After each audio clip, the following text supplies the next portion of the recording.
What's up, y'all? We are back with another residential locksmith starter series video, and this one is going to be on the old Weiser knobs.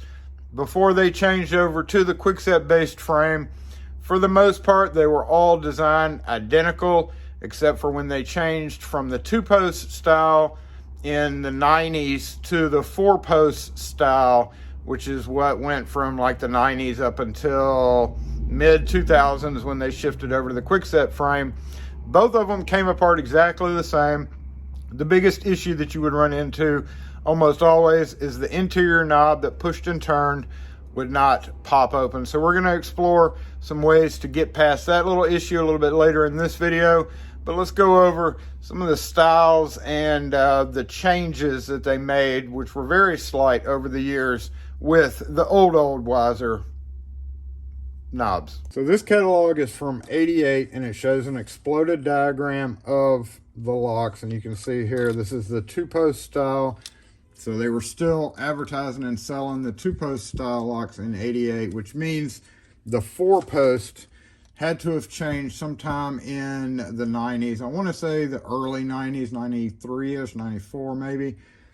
They were pretty much the same. They all have this plastic housing. Now, I don't know when they say Delrin bearings for consistent trouble-free operation. I don't know if they were talking about this. A bearing technically kind of turns. I mean, that's a hub. I'm not sure what they're calling a Delrin bearing, but obviously that is plastic. Same way with the 4-post style. They just changed to a gray brownish plastic, which we have one open somewhere right there. So there's your two different plastics. And the latches did change during that shift over too. They were formerly fixed latches, and then when they changed to the 4-post style, they made it so you could change it, adjust it from 2 3/8 to 2 3/4 just by moving that over. That was one change with it. And again, changed their plastic supplier, I guess. The different styles were the Beverly, the Aristocrat, not Aristocat, since it's a good movie. It has this fluted finish. Troy, which was by far the very most common of them all. Forever, this was the one that you're going to find the most of. I call it the smushed ball. And then they came out with a slightly modified design of that with this Phoenix version in the late 90s. And basically it's a Troy with an extra decorative ring around the front of it. And you can see on the inside there. Just has an extra bling, I guess. Then they had the Huntington. Now they came out with this Crown series as well and had Richmond and York. The difference between the Huntington right here, or the Beverly, which was this conical style, as you can see in this one, that would be a Beverly. And this, which would be the Crown series, which was a low-cost, high-quality alternative. Actually, it had kind of a poofy face to it, and the cone was a little bit poofier. I don't know if that's what I'm going to use, poofier. And then the Huntington or the York, I'm not sure which one this one is, because they were practically the same as well, but basically it's the full ball. There were some other oddball designs over the years as well. Like we had this Troy / lever. Lever knobs were always a spectacular fail for the most part. However, instead of the whole knob pushing in and turning, they did make knobs that had the push and turn button as well. Same post style. When you turn that post, it basically popped the knob out, but there was a lot less wear from not having to push in and turn the whole doorknob. But anyway, even the Schlage knob levers were just not a great thing to have. They always wore out because that lever would start sagging. One thing to note with the Crown series, going back to the deadbolts, as I mentioned, there were pretty much two different kinds of deadbolts. This was the Crown version that had a sealed cylinder. You couldn't remove the whole cylinder. And this was the heavier duty. When they transitioned to Kwikset, this would be, there would be an L series and an X series. And that's why they transitioned with two different series. Always was the cheaper and more expensive. And basically you had your Troy knobs or your Huntington or the round one would go with these deadbolts, whereas the Crown series was with, again, if you had the York or the Richmond knob, they wanted these to kind of go together. These were kind of sold together as a matching pair. As far as rekeying them, no matter whether they were 2-post or the 4-post, it was all the same. You would take your existing key, hold the knob in your hand, pull this tail piece out, which is spring loaded. So you pull it and hold it, take your key, turn it to about the 430 position, or either way, about the 1030 position, and it would pop out. When you're putting them back together, you only have to make sure that the Bible right there, that T-shaped Bible, goes back in that groove. If you pulled it out in one position, doesn't matter, you can put it back in the other positions, or pull it out in that position. If you want to put it back in the other position, you can, as long as the Bible goes through that groove. Then you turn and let go, and let that seat again. So it wasn't seated, so I pushed it down. And make sure your key, in normal operation, the key only turns to about 3 o'clock position. So you pop it off. One important thing about these was to have a decent pair of snap ring pliers to get this little guy off. So you would pop off your snap ring. Another good tool to have would have been the hollow brass followers from HPC, because of how the end of this is formed. The hollow brass were one of the only ones that would sit really perfectly on that. Now, if you notice this little 6-pin, these are all 5-pin locks. 6-pin was really more of the Falcon, their commercial line. But that pin is problematic. You need to be careful when you're following it out, because if you turned it right now, that pin is going to, one of the top chamber pins is going to drop down in there. So you need to make sure and be careful when you're following it out. As with any other lock, you would rekey it based on your numbers for Weiser. Put it back in, follow it through, pull your key out. One thing I always liked doing was taking my pliers and squeezing the snap ring back together. So I'd kind of brace it just like that, give it a squeeze, because a lot of times these got loose, and if it obviously gets too open, it will make the plug come out. So I'll squeeze it back together. Of course, it's going to open, spread apart a little bit when you're putting it back on, but that can't be helped. So boop, let it go. Make sure that's rotating okay. Take your key, take your lock wherever it went. Pick this up. Now, I'll show you the components of this. It's basically 3 things. The square shaft that goes through the latch and into the knob on the inside. So the inside knob will be catching that. This is going to be important for something we're going to do in a minute. So we're going to drop that down. Then you have a spring. You have this little plate and the shaft, of course. So that just drops back down in there. Pull it, turn your key. Again, either way, doesn't matter which way you do it. Let it seat. And then make sure the key stops at 3 o'clock. And there you go. Again, when you're putting it back on the door, lube, spray lube here and here, push and turn, and insert, and then check your key. Make sure it pops open. So kind of one of the most frustrating things about dealing with the Weiser knobs, just like the Schlage F-Series, is you have to pick it. You have to pick it to get it apart. So for some locksmiths who did not enjoy picking locks, or were just not great at it, the only bonus to these fellows was, given that they had that plastic interior housing and such wide tolerances, most of them, 80%, you could just kind of rake a few times and get it.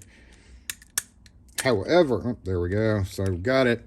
Now, we've got it to that position, and I didn't expect to do that quick, but if you hold it in your hand, you have it picked, you can turn it almost all the way back. So if you remember our positioning here, you had, hold it just like that. You have 12 o'clock, you have the removal position down here, 4:30ish, and then you have the other removal position at 10:30. and then this is your 3 o'clock stop position.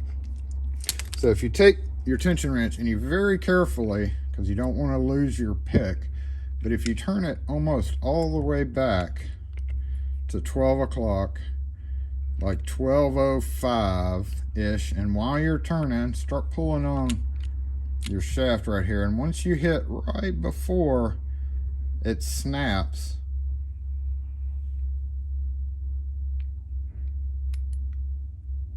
like 12:01, boom, just came out a little bit, and turn it down to our removal position. Sometimes you gotta wiggle it to get it out. So that's how you can do it when there's no key. But like I had mentioned a second ago, sometimes you can't pick a lock in one direction. Sometimes it's just problematic and refuses to work. That's where I have a little pair of 4-inch vice grips, and I'll go ahead and pull this shaft out and clamp it down with the teeth right on the end of that square shaft, hollow shaft. Grip it like that. Now you're free to pick it either which way. So if you were having trouble getting it to just turn to the right for some reason, you can now pick it either which way. So we're just going to go back the other way and see. Oh, there we go. Got it to, again, the removal position. We're going to use this hook to go behind a little bit. Somewhere in that position, you're able to get it out right there. So one little trick to use. Now, the biggest problem that you're going to run into is losing the pieces and the knob not popping out, which we have covered in another video before, but it applies to this. So we're going to go over what to do when the knob stops popping out on a lock, because that is one of the biggest things you're going to get a call for is customer, hey, my knob, my storage room's locked and I can't get in. I've got a key and it's turning and turning, but it's not popping the knob out. And that's because these knobs would wear out that square shaft. There's a square hole deep inside there, and this square shaft is metal, and it eventually stops popping the knob out. Let's take a look at how to solve that issue. So again, one of the biggest issues that you're going to run into with the old Weiser is you'll have the call where the customer's like, I have the key and it's turning, but it's not unlocking the door. So that knob has worn out on the inside, and you can take your Weiser shim, run it down the right hand side of the key, because there's this enough of a gap along that. It's not very big, but there is enough of a gap to get this down in it. And when you press it in, you can feel that spring load in, just like we were pulling on the tailpiece before. We're just pushing it now out of the way. And as you can see, you can't turn it to the left, but if you push in and you get that springy pushed out of the way, that lets you turn it to the position you need to remove it. Or again, you could turn it all the way this way, either which way, and then wiggle it and it comes off. At that point, you have this little guy that's in there. You want to pull out the shaft, and what's going on is the square hole in the knob is just worn out. So we would take, easiest way to do this is have a magnet, okay? Put it in there, see if we can get this shaft to come out, just like that. Once we get it about halfway out, you can simply just turn the knob, because what's happening is you're pulling it away from that broken interior and just using the knob by itself to open it. So that's the easiest way to get past one of these broken knobs. They don't make these anymore. Jason, what if I run up on this and I need this tool? Well, you can do one thing. Let's try it. A feeler gauge. If we measure this, it's 0.009. I got out my feeler gauge, and for some reason mine goes from 0.03 all the way to 0.08. I guess I used the 5 or 6 or whatever. 0.08 should work. So what we'll do is we'll give it a shot. It has to be pretty thin. So we're gonna get my brand new Weiser pair of sheet metal cutters here. and see if we can't make a shim to do this same thing in case you need it. It looks about the right width. I got lucky there. All right, let's hammer it flat.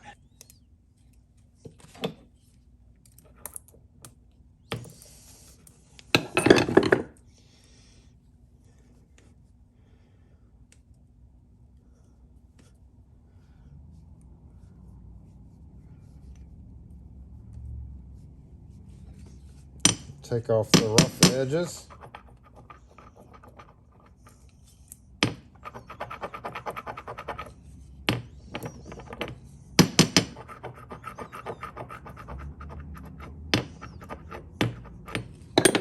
I don't know, let's see if it'll work. Back in the day when these were really common, this was kind of sold as a way to actually rekey these locks without having to take them off the door.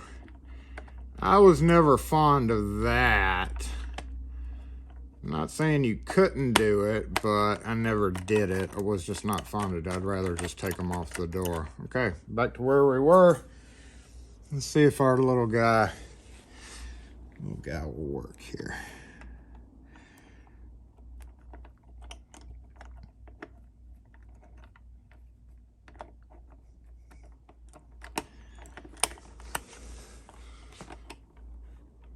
Yep, look at that.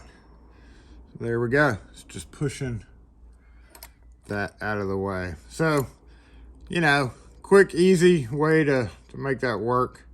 I would definitely, if you run across Weiser a lot and you can't find a Weiser shim anywhere, I don't know for sure whether anybody sells them or not. I don't think they do. I've tried finding them, but they don't. From what I've been able to find is find you a piece of steel, maybe do it a little bit better so it's not all like that, but it'll definitely work in a pinch. So what if you don't have a key? Well, get it picked. Do that same thing that we did earlier. Turn it all the way back.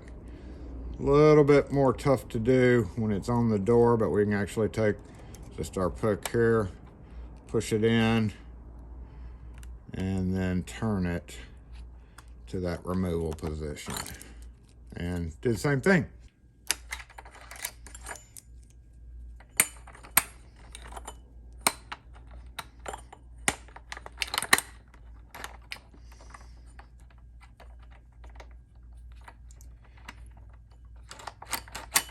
So I hope that helps you if you run across Weiser and have a problem with the interior knob popping out.